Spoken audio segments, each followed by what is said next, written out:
Hola, bienvenidos a Ideas al Aire, el único programa en el que hablamos sobre creatividad, tecnología y descubrimientos personales.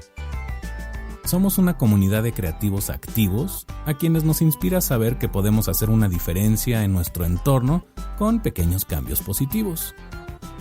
Queremos ayudar a que te reencuentres con la mejor versión de tu ser creativo. Cuando dejas de creer en ti, es cuando dejas de crecer.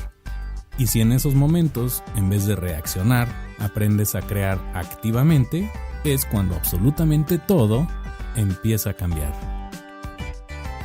Soy Tomás Lash, profesional creativo con más de 20 años de experiencia que con muchísimo gusto pongo a tu disposición.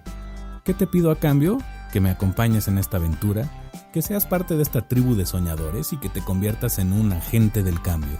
Ayúdanos a que en tu entorno haya cada vez menos reactivos y más creativos. Y ahora sí, te invito a escuchar Ideas al Aire. Que las ideas nos acompañen.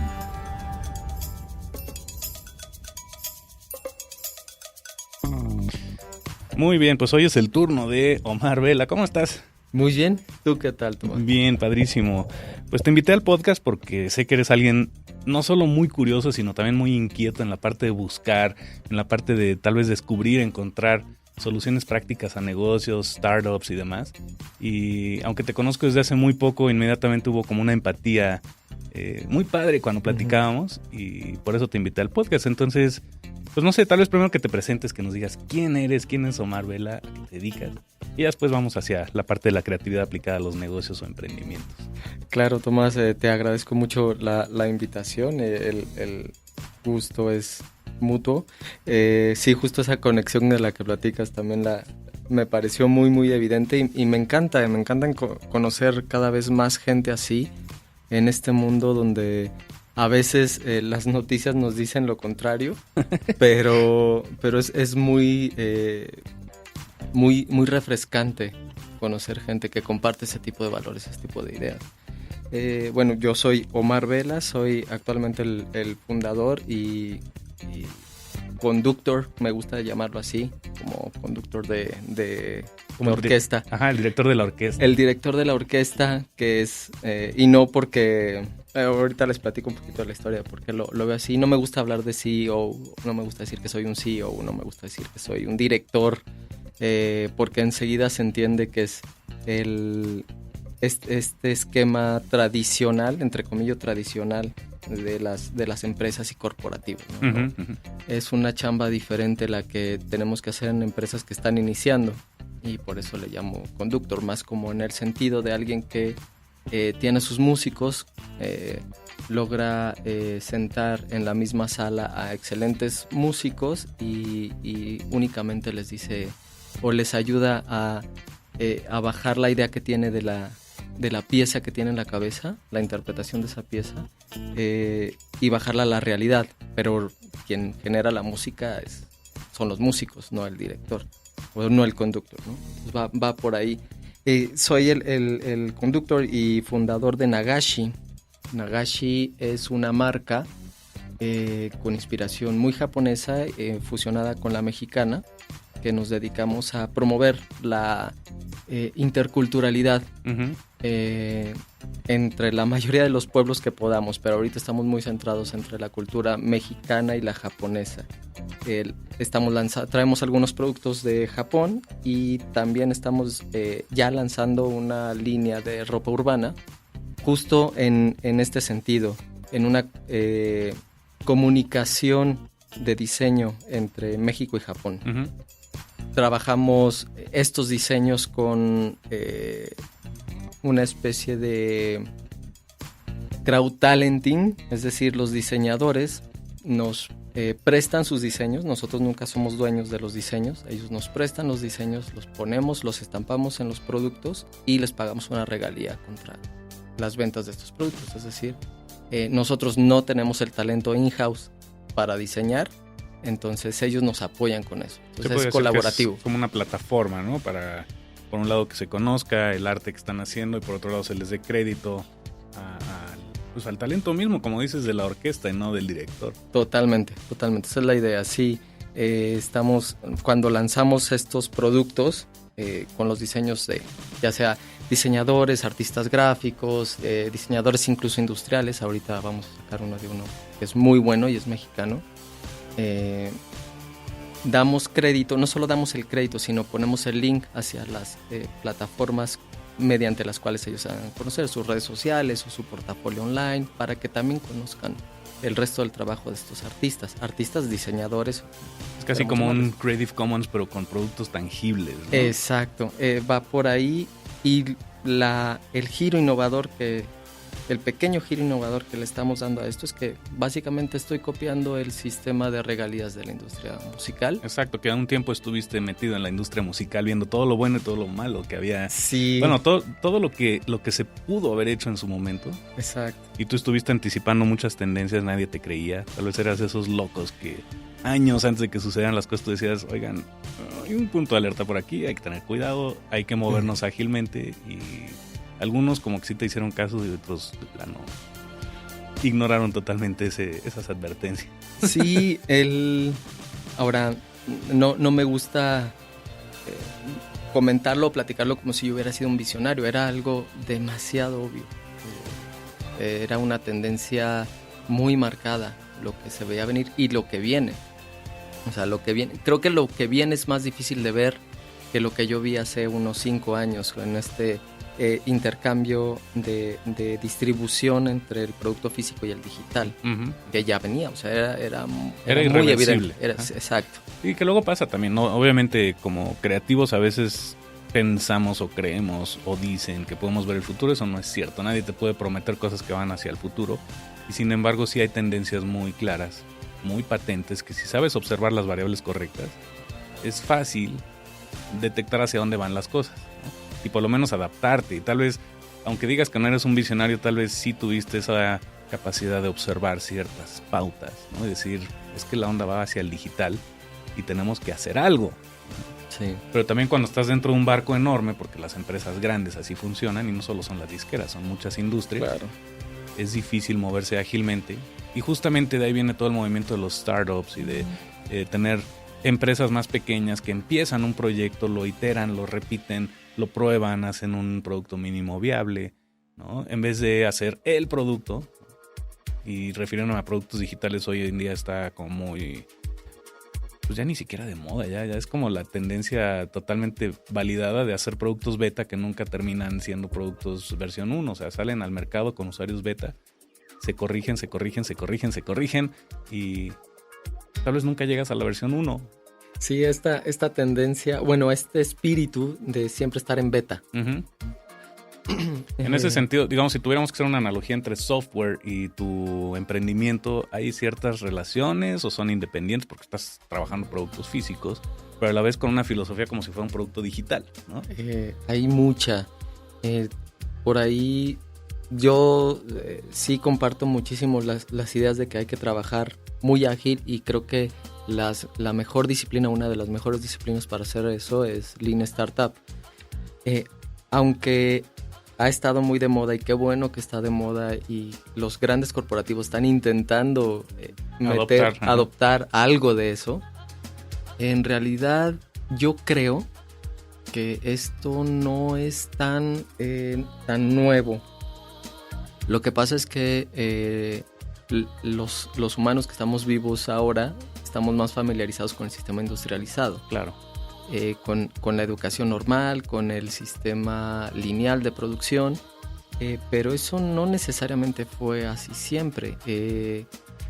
Si yo creo, y hasta donde he podido rascar, si alguien me ayuda a seguir investigando en esa parte y darme más elementos para saber si estoy bien o mal, como sabemos, la filosofía Lean surge en Toyota, en Japón. Esta idea de anticiparse y mejorar y quitar la mejora lo que continua, nos sirve, ¿no? El Kaizen. Exacto, es que justo hacia eso voy. No es que sean filosofías que se han adaptado mucho a lo digital, sino en realidad se pueden adoptar a todo. Uh-huh. Yo practico Aikido desde hace ya unos 6-7 años, y de lo que me he dado cuenta, y rascando y leyendo un poquito en cuanto a la marcialidad japonesa, es que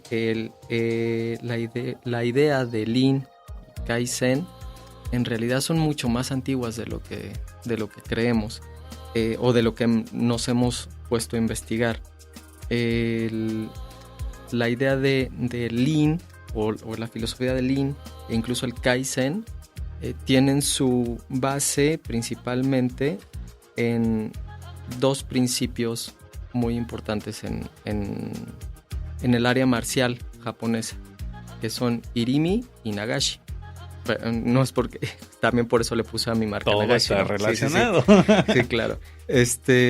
Irimi significa avanzar. En el mismo sentido, lo que pasa es que nosotros para occidentalizarlo, o para el autor del libro, para ayudarnos a occidentalizar la idea, le puso Lean. Y en realidad es Irimi, es avanzar. Cuando tienes un problema, cuando te enfrentas a una eventualidad, cuando te enfrentas a un enemigo, lo peor que puedes hacer es huir porque le das la espalda. Lo peor que puedes hacer es paralizarte porque te golpea. Uh-huh. Lo que tienes que hacer es Irimi, es avanzar.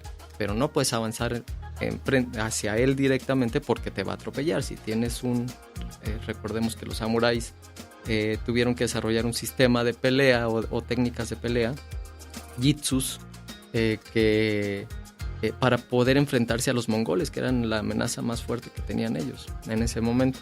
Mongoles que físicamente eran más fuertes, poderosos, mucho más grandes. Entonces se sentaron, estoy modificando un poquito la idea, la historia, pero supongo que se sentaron y dijeron, bueno, si somos más pequeños, ¿cómo desarrollamos algo con lo que nos podamos defender? Uh-huh. Muchos muertos después, muchos samuráis muertos después, es que tenemos todas estas técnicas marciales, ¿no? De ahí se deriva el judo, todos los budos, uh-huh, todas las artes marciales japonesas.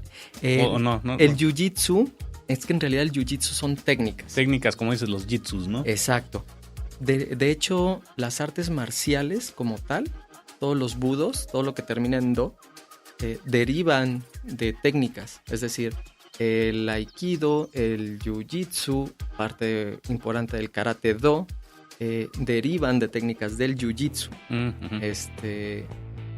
Pero al final, cuando se les imprime el do, es cuando se sientan a elaborar una filosofía como tal y toda una serie de técnicas y estrategias para, ¿no? Entonces, regresando a esta idea del Irimi, es si nosotros le huimos estamos en una isla, llegan los mongoles, si les huimos, no vamos a salir. Pedazos. Entonces, por ahí en algún momento se dieron cuenta que la mejor forma era avanzar hacia el problema. Y el problema no está en la mano que te golpea, está en el centro del atacante de la situación, es decir, en la raíz. Uh-huh. Entonces es lo que nosotros en el Aikido vamos a tomar. Entonces nos adelantamos, hacemos Irimi. No frontal, no confrontativo, pero vamos al centro. Y a partir de esa idea es que tenemos que desarrollar una serie de formas creativas para llegar ahí. Y de ahí nace el concepto de Nagashi. Y Nagashi es fluir. Fluyes hacia allá, no te puedes confrontar, y menos con alguien más fuerte que tú. Digo, como en el caso del judo, aprovechas la fuerza del oponente a tu favor. Tal cual. En vez de luchar frontalmente, como dices. Exacto. Judo y aikido son primos hermanos muy, muy cercanos.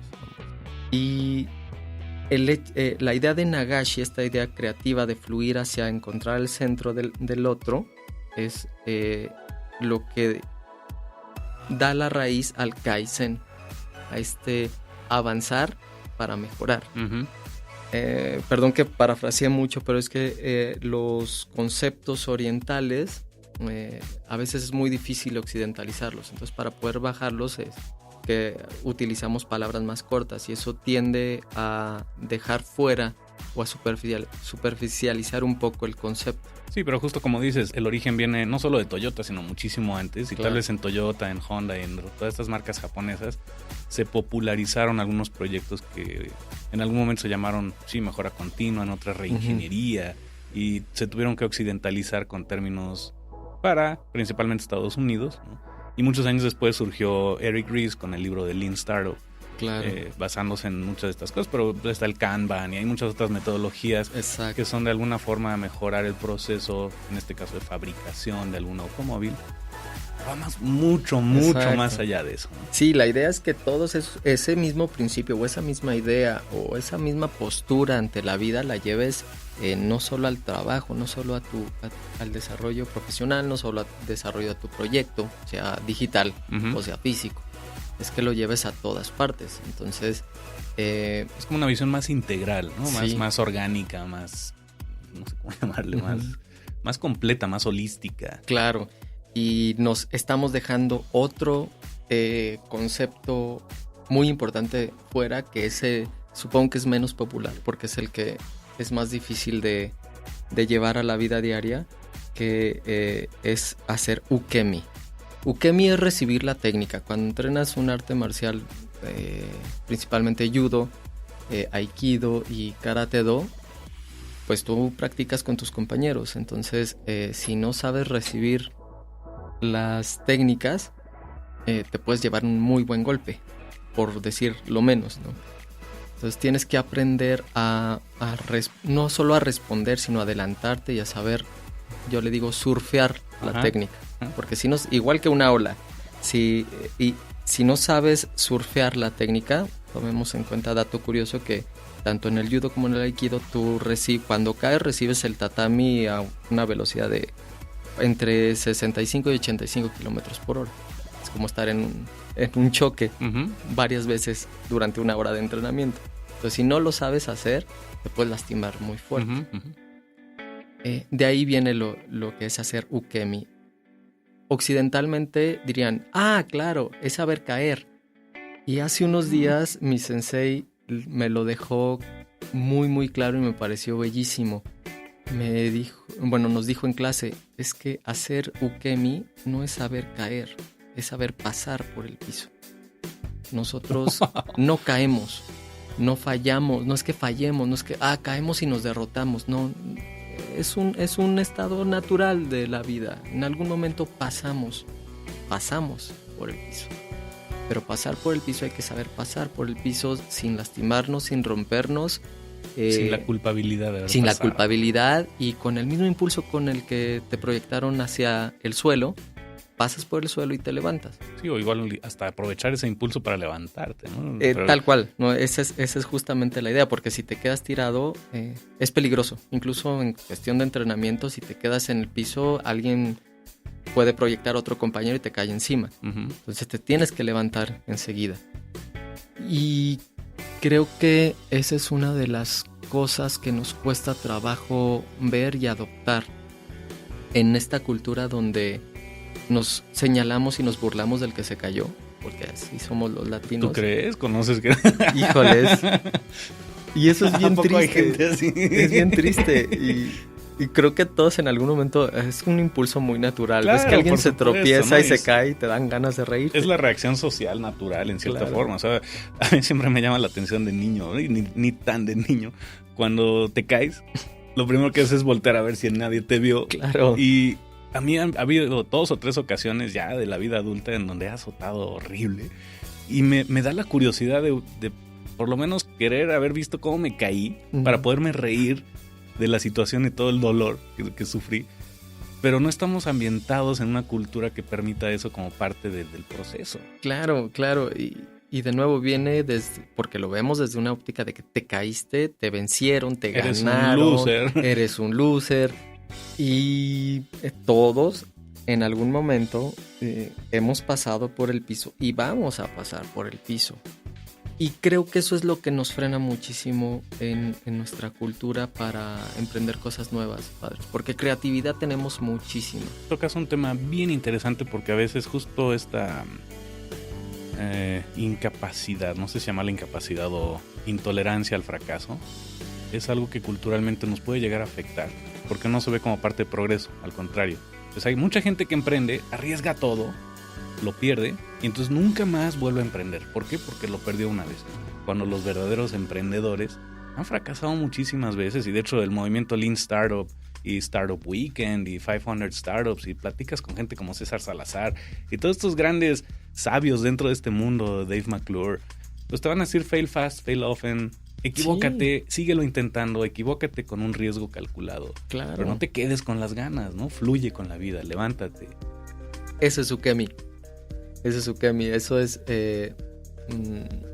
sí, saber que vas a pasar por el piso y entonces tienes que saberte mover y acomodar para que esa, entre comillas, caída, esa bajada no te termine rompiendo la boca, ¿no? Entonces hay que saberse acomodar. Y eso únicamente con práctica. Uh-huh. Y entonces donde cobra tanto sentido la idea de Lean Startup.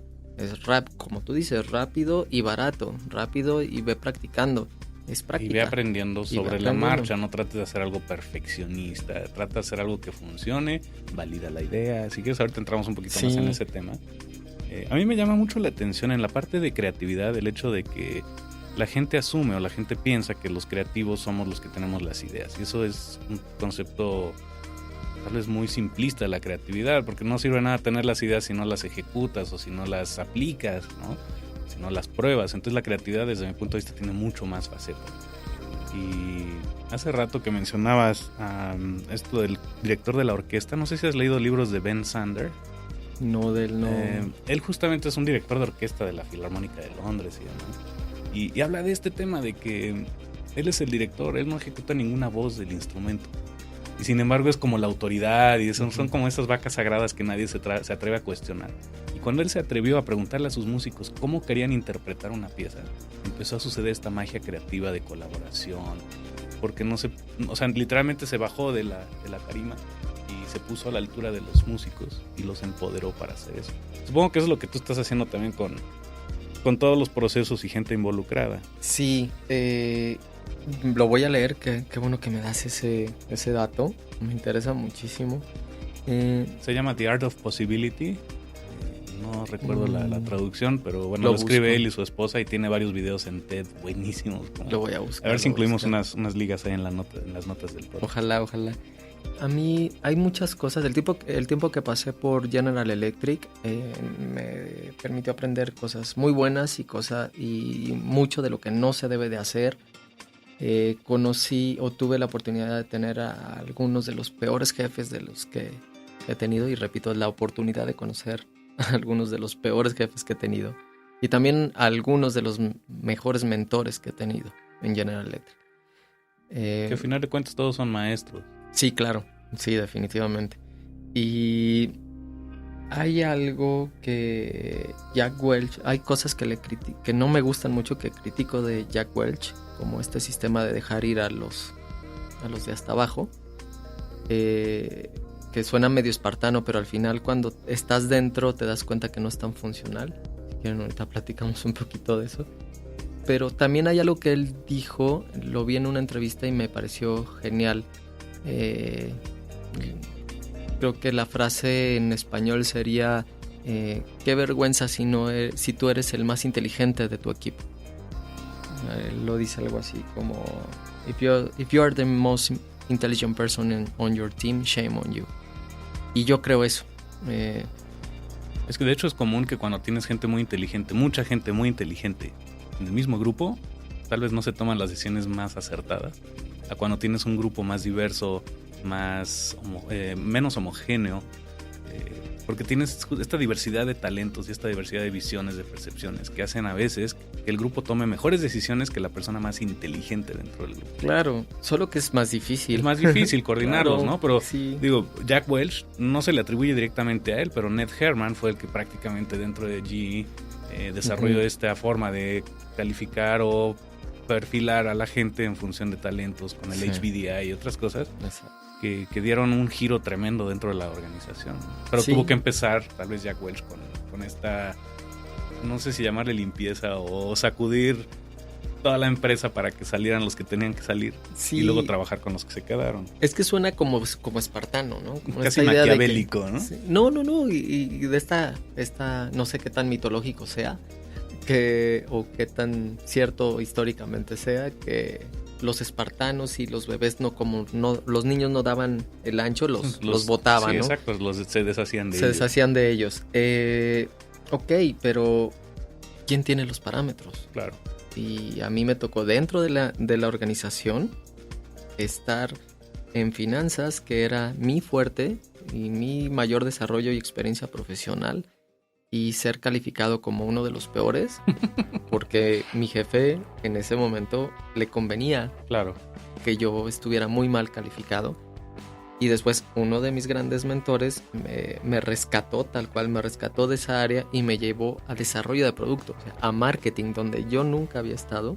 Y entonces me convertí en un top talent. O sea, mi calificación 6 meses después era de top talent. Y qué interesante, la percepciones totalmente diferentes, ¿no? Exactamente, la misma persona, solo en entornos diferentes. Y entonces antes era un bottom y ahora era un top talent. ¿Tendrá que ver el ambiente? O sea, porque mucha gente argumenta, varios pensadores argumentan que así como tiene que ver el talento individual, también tiene que ver el ambiente en el que estás inmerso. Y tal vez si te cambian de ambiente, puede ser que tu talento lo apliques de otra forma. Sí, definitivamente, pero en mi caso particular fue porque pues quien me calificaba era mi jefe, ¿no? Y quien justificaba esa calificación ante el CFO, que era su jefe. Él era mi gerente y luego tenía enseguida estaba el CFO. Pues la única justificación para dar mi calificación la tenía él, contra lo que yo pudiera decir. Claro, no podías ni siquiera defenderte. Sí, entonces... Ni cómo hacer ukemi ahí, ¿verdad? Ni cómo hacer ukemi. No, y la forma de hacer ukemi ahí fue... córranme. Si no les sirvo, córranme. Fluir, sí. Fluir. Y fue una época dificilona. Estaba muy, muy chavo, tenía por ahí de 24 años. Y me vieron, en algún momento platiqué de algunas ideas con otro gran mentor, que en ese momento era el director de ventas de hipotecario, Enrique Valleza, y si no se escucha. En un vuelo de avión, después de dar una capacitación, le iba platicando mis ideas y como que vio algo en mí, y entonces fue la forma como me movió hacia la parte más comercial. Por las ideas que le platiqué, le parecieron buenas y dijo, pues vamos a mover a este chico, ¿no? Estaba muy, muy chavo. Lo interesante, lo que estoy sacando de esta historia es que estas cosas no se dieron planeadas. No fue algo que tú buscaste y a la vez aprovechaste una oportunidad que parecía un problema, lo convertiste en una oportunidad. Así aprovechaste y generaste ukemi con la situación. Pero eso fue por ti, no tanto por las circunstancias, sino que tú aprovechaste esa circunstancia, te volviste a levantar y de repente mágicamente, si quieres llamarlo así, se aparecieron las oportunidades. No es cierto, ¿no? Fueron circunstancias. No, si las buscas. O sea, de alguna forma es cuando... No sé exactamente cómo es la frase, ¿no? Porque el maestro aparece cuando el alumno está preparado. Sí. Tal vez fueron esas circunstancias que te ayudaron a encontrar este punto de decir, ok, vamos a levantarnos otra vez. Sí, yo creo que la vida siempre, la vida, el universo, si son religiosos, llámenle como ustedes se sientan más a gusto, Yahvé, Jehová, Alá, como sea, el universo, equilibrio, lo que sea, es muy, muy sabio, siempre te pone las lecciones que tienes que aprender. En el momento correcto. En el momento. Y no te preocupes, si en algún momento dejas ir esa oportunidad de aprenderlo, te va a volver a poner la misma lección, un poquito más fuerte, te va a hablar un poquito más fuerte. Sabiduría con leyes universales. Si no lo escuches, la siguiente va a venir más fuerte. Un poquito más intensa. Nosotros en el Aikido le llamamos Atemi. Atemi tal cual es un golpe. El Aikido es el arte de la paz, sí, es el arte de la paz, es no violento, pero yo como tu compañero te estoy cuidando y quiero que aprendas. Y una de las cosas que quiero que aprendas es que si te pones en esa posición, el otro te puede dar un golpe. Y te lo voy a dar para demostrar. Y primero hay un sensei, él es norteamericano y ahorita tiene su dojo en Oaxaca, se llama Jason, es buenísimo, pero tiene fama, entre comillas fama de ser muy rudo, y no, es un muy buen maestro, solo que la primera vez que está practicando contigo te dice, hey, aquí hay un puño, cuidado, aquí alguien te puede meter un puño, no le haces caso. La siguiente, hey, aquí está el puño. La tercera te va a hacer ver estrellas, ¿no? Y te prometo que no te vuelves a poner ahí. Así es la vida, así tal cual es la vida. Entonces, si en lugar de aceptar la lección rápido y decir, creo que lo que hice mal fue esto y esto, no lo voy a repetir y a lo que sigue, te quedas en el suelo sobándote las rodillas, vas a perder mucho tiempo y recursos valiosos para volverte a levantar. Uh-huh. Siempre es más difícil arrancar desde una posición estática que de una en movimiento, aunque sea en el piso. Entonces, arrancar cualquier objeto desde cero implica físicamente, y llevémoslo a todos los terrenos, más esfuerzo que algo que ya se estaba moviendo, ¿no? Uh-huh. Aunque hayas ido cayendo, pero no te pares. O sea, no te detengas. No te detengas. Sí, aprovecha ese impulso. Uh-huh. Levántate consciente de que ese movimiento genera otro movimiento más. Exacto. Para ti, digamos, ¿cómo definirías el concepto de creatividad? Mencionaste fluir, mencionaste los dos conceptos, ¿no? El irimi, el nagashi, ukemi, terminologías que de alguna forma vienen de mucho tiempo atrás.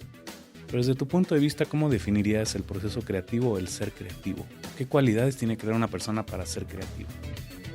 En cuanto a cualidades o a características, creo que es absolutamente indispensable la curiosidad. ¿Sí? La curiosidad a todos los niveles. Incluso creo que es más importante o la pondría antes de la capacidad de análisis también, que es muy muy importante, ¿no? O sea, te da curiosidad algo y luego lo analizas. Si lo haces al revés no funciona igual. No, porque si analizas algo sin curiosidad, únicamente lo que estás haciendo es desarmar uh-huh. algo o desfragmentar algo. Si vas con el espíritu de curiosidad, incluso preguntándotelas o haciéndote las preguntas más básicas, puedes encontrar cosas bien interesantes, y a partir de eso el resto es hacerte preguntas las que creas pertinentes, desde ¿por qué lo hacemos así? Desde un tema escabroso que pongo en la mesa y los que nos escuchan tendrán oportunidad de seguirlo pensando, pero ¿por qué tenemos gobiernos? ¿Por qué tenemos estados? ¿Qué no estamos todos en el mismo barco, en el mismo satélite dándole vueltas? ¿Por qué se inventó este concepto? ¿Por qué? Sí. ¿O por qué no pensar en otras maneras de hacer las cosas? Llevándolo al ámbito de los negocios, ¿por qué las organizaciones son así? ¿Por qué las empresas son así? ¿De dónde viene el concepto de empresa? Uh-huh. ¿Por qué tenemos oficinas cuadradas? ¿Por qué tenemos escritorios? Yo no he visto... cada vez que hago esta analogía, a mi mujer le da un infarto porque está estudiando arqueología. Y le digo, yo no he visto ninguna pintura rupestre donde haya monitos sentados, ¿no?, en una oficina, ¿no? No. Entonces, y tomemos en cuenta que las oficinas, los salones, los edificios, tanto de aprendizaje como de trabajo, están diseñados para otro tipo de trabajo, ¿no? Ajá, exacto. Y bueno, ahora estamos ya en otro momento. Claro. Entonces, ¿qué es lo que aplica para ahora? ¿Y consideras que es importante llegar a una respuesta o es más importante el proceso de buscar y encontrar más preguntas? Porque a veces nos critican mucho a los creativos de que es que eres un preguntón y no te dejas de preguntar y nunca aterrizas cosas. Eso es un prejuicio, una percepción. Y sin embargo, la mayoría de la gente con la que he platicado llega a esta conclusión. Y muchos estarían de acuerdo en que es más el proceso de buscar más preguntas que necesariamente encontrar respuestas. Porque esas respuestas son las que luego ya se aterrizan con la lógica, con el análisis y con otros procesos, ¿no? Pero ¿cómo se equilibran estos dos? La disciplina. Creo que es bien importante la disciplina. La disciplina sí de siempre estar buscando, siempre estar preguntando, pero no dejar la pregunta al aire. Uh-huh. Buscar la respuesta, y tal vez la respuesta que encuentres ni es la que buscabas, ni es la que responde a ese problema, pero tal vez encuentres respuestas para otras cosas. Y se vale siempre tener la curiosidad o el botón de la curiosidad prendido, incluso cuando escuchas una pieza o una canción que te gusta mucho y que has escuchado 1000 veces, pero luego ponerte realmente a escucharla y justo ayer me pasó una canción que me gusta mucho de Robbie Rosa. Me puse a realmente escucharla y a buscar los acentos, y encontré unos acentos en timbales bien bonitos que no me había dado cuenta, uh-huh, que están ahí. Estaban ahí, no los habías oído, no los habías percibido. ¿A qué me llevó a eso? A tener una gran idea de negocio, y entonces no. pero es tener la curiosidad prendida. Y también, digo, implícito va el fluir con el momento y no estar anticipándote demasiado a las cosas ni tampoco yéndote demasiado al pasado. Es vivir el momento con las herramientas que tienes en ese momento. Claro, una cosa es estar preparado y saber que pueden venir, o saber que vienen eventualidades o que pueden venir eventualidades, pero si siempre te estás anticipando a algo en una idea lineal, no vas a ver otro posible problema que viene y tú no lo habías visto. Exacto. ¿Qué otras cualidades, aparte es que la disciplina y la curiosidad aparentemente son dos cosas opuestas y son totalmente necesarias para hacer cosas creativas? ¿Consideras que alguna otra cualidad importante o con estas dos es como equilibras tú el proceso creativo? Yo creo que esas dos son las más importantes, porque puedes tener, no sé, la capacidad de análisis, pero si no te das a la tarea de realmente trabajar como de forma muy constante en lo que estás buscando, no vas a llegar a nada. O si eres demasiado disperso, está bien trabajar en varios proyectos al mismo tiempo, ¿no? En varias ideas al mismo tiempo, pero dale seguimiento a todas. Y si ya no puedes con una más, entonces termina lo que estás haciendo y se vale decir, no, por aquí no era, ¿no? Y saber cuándo no abandonar, pero decir, no, este camino no es. Una cosa es ser disciplinado y otra cosa es ser empecinado. Uh-huh. Influye que sean momentos diferentes porque se habla del proceso divergente, proceso convergente. Ayuda a que haya o que tengas momentos como para ejercer la curiosidad y luego dejar un poco de lado la curiosidad de aplicar disciplina, o tienen que ir juntos. Es el tipo de pregunta que a veces yo le hago a la gente que compone música. Es, primero haces la canción o primero haces... O sea, primero haces la letra o primero haces la música. Y suceden muchos accidentes felices en el camino que aparecen, pues a veces frustraciones, momentos de estreñimiento mental, como yo le llamo. Y de repente surge la gran idea, ¿no? Sí, depende de cada persona. Creo que depende de cada persona cómo sea tu propio proceso creativo. Pero...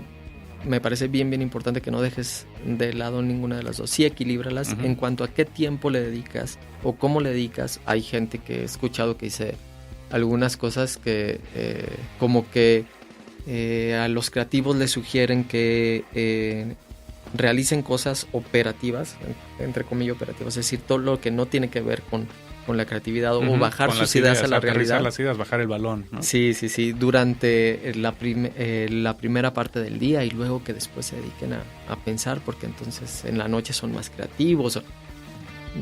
Yo no sé si se pueda. No son recetas de un libro, de una receta de cocina que pueda seguir al pie de la letra y tal vez no le funcione a todos. Exacto. Entonces, creo que depende de cada uno cómo sea tu proceso. Mientras tengas un proceso y mientras sí lo sigas y mientras sí lo lleves a cabo, mientras avances constantemente, mientras vayas haciendo Kaizen todos los días, que es bien fácil, pero bien fácil de decir, pero bien complicado de llevar a la... Hace poco hablé con Felipe Capilla, no sé si tú lo conozcas, pero es un maestro un amigo y maestro al que respeto muchísimo, y decía algo así, estoy parafraseando, ¿no? Pero que no hay viento favorable para quien no sabe hacia dónde va.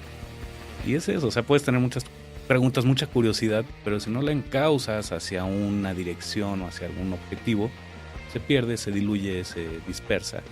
Y entonces ya no se cierra el ciclo del proceso creativo.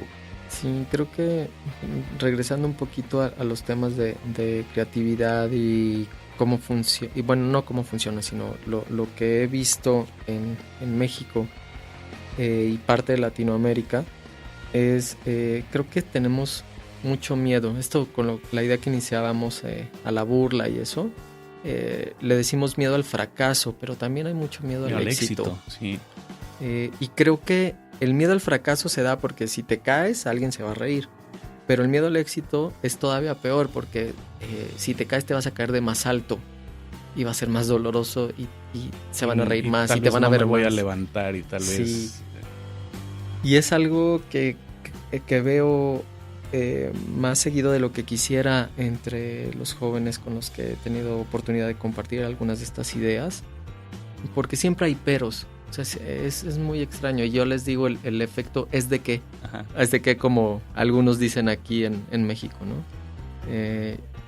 Sí, esas excusas o esas... Sí. Esas... Pero aparte la excusa a la mexicana no es que no. No, es de que... Ajá. Es de que no tengo dinero. Es de que mi jefe no me dio permiso. Es de que no puedo. Es de que tengo hijos. Es de que sí. Y él es de que es... Es que ya, es de que el ya ver estoy el muy no. viejito. Es de que estoy muy joven, ¿no? Es de que... Entonces, la idea para... donde podríamos resumir mejor, donde converge la creatividad y la disciplina, es buscar el cómo sí en lugar del cómo no. Wow. Y creo que en eso nos falta muchísimo. Por ahí, justo que he estado compartiendo con algunos muy buenos amigos de la comunidad japonesa aquí en México, tenemos ideas preconcebidas de esa cultura, como que todos son disciplinados, todos hacen muy bien su trabajo, todos son puntuales. Hay algunas cosas que sí, no como todos, no diciendo todos, pero sí son generalizados en la cultura, eso es cierto. Pero platicando con algunos de estos amigos japoneses me decían, es que no somos tan diferentes. En serio no somos tan diferentes. También hay japoneses impuntuales. También hay japoneses que no dicen las cosas directas. Hay japoneses que no son profesionales. Lo que sí es complicado de encontrar es japoneses que cuenten un buen chiste, por ejemplo, ¿no? Y creo que... El sentido del humor es diferente. El sentido del humor es diferente, pero a lo que voy con esto es, la creatividad la tenemos y creo que es una de nuestras grandes bendiciones, pero también es uno de nuestros grandes talones de Aquiles. Estamos tan confiados en nuestra creatividad para salir avante de casi cualquier situación con una sonrisa y un chiste, nosotros como mexicanos, que descuidamos la otra parte. Si aplicáramos... O sea, de nuevo, la creatividad la tenemos, las ideas las tenemos. La iniciativa la tenemos, la capacidad de emprender tenemos. Sí. A veces falta un poco esa disciplina. Y también es una percepción, porque como mexicanos, me consta, no somos ni flojos, ni somos faltos de talento. Nos la rifamos. Hay muchos emprendimientos. Y sí, a veces tal vez falta ese creérnosla en la parte de la disciplina. Y también es un rollo cultural, definitivamente. Aunque podemos seguir platicando de esto un súper ratote más, Omar, ¿qué te parece si nos tomamos una pausa y retomamos el tema después de una breve pausa o incluso en el siguiente episodio? Uy, me encantaría, creo que esto da para mucho más, así que yo encantado de regresar contigo. Va, perfecto. Y sí, tal como ha sucedido en otros episodios, cuando nos extendemos en creatividad, pues desafortunadamente hay que hacer alguna pausa. Y en este caso, para respetar ciertos tiempos de transmisión, vamos a partir este episodio en 2. Continuamos platicando con Omar en la siguiente emisión de Ideas al Aire, así que no se la pierdan. Nos escuchamos pronto.